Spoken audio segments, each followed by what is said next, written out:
大家好. Hey guys, welcome back to my channel. It's who am I? Benny Bruno, aka Huang Beini. Today's topic is going to be about being in Taipei, but specifically the difference between New York subway and New York transit system and Taipei's transit system. I feel like if you can mix part of New York's subway system and Taipei's subway system, it would be amazing.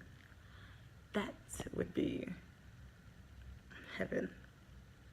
Okay, so I'm going to talk about specifically, bus and train and bus, because that's the things I mainly take while in New York. Now, let's talk about the buses first. So, 第一是公共汽车, the bus. So first of all,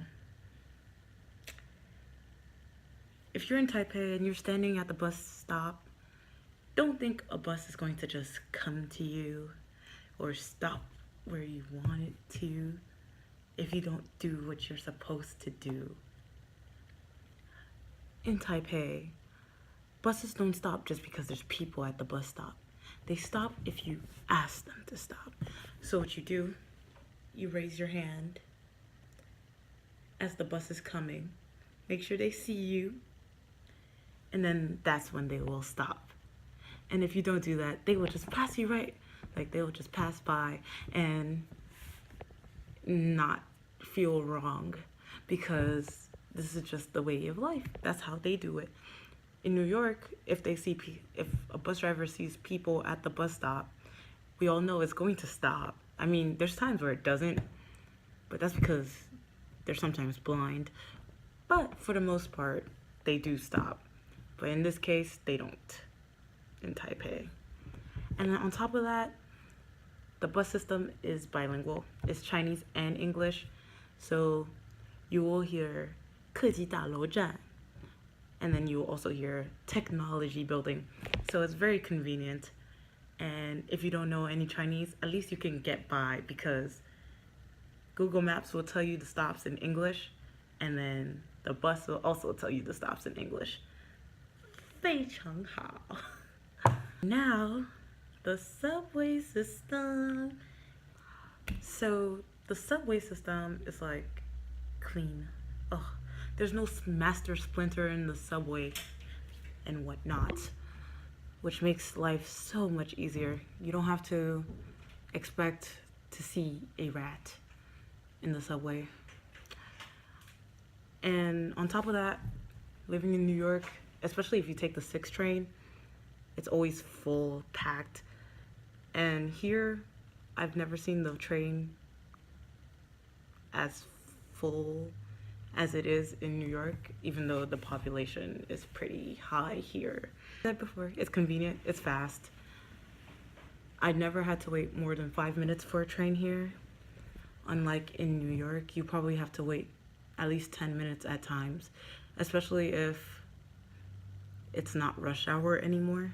But here it's like they come every 2 to 4 minutes, and there's not much waiting time. So that's very, very convenient. Also, you cannot drink or eat in the subway station.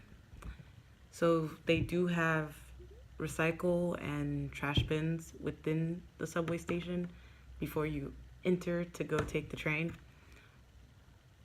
And I guess that could be inconvenient depending on where you're going. Like, if you're going to work and you didn't have time to eat breakfast at home, well, you can't eat it on the train. But in New York, you can do that.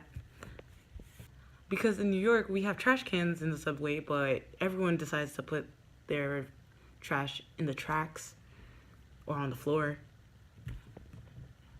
Here, it's totally different. And you can also get fined for eating or drinking in the subway station, which is also kind of weird as well. But I think it's very helpful to keeping the subway station clean, keeping Master Splinter out of our tracks. I think one thing that I really don't like about Taipei's subway system is just the fact that the first train leaves at 6 a.m. and then the last one leaves at 12 a.m. So if you went clubbing and then you thought you were going to get on the train to come back, that might not work. But in New York, it'll take a while, maybe 20 minutes, but it'll still come and then you could still make it home. So I think that's the one thing New York is like, a. All right. So that's my short little differences between Taiwan and New York transit system video. And I'll see you guys next time on my channel. Follow, subscribe, like, comment, whichever comes first. And I'll see you again.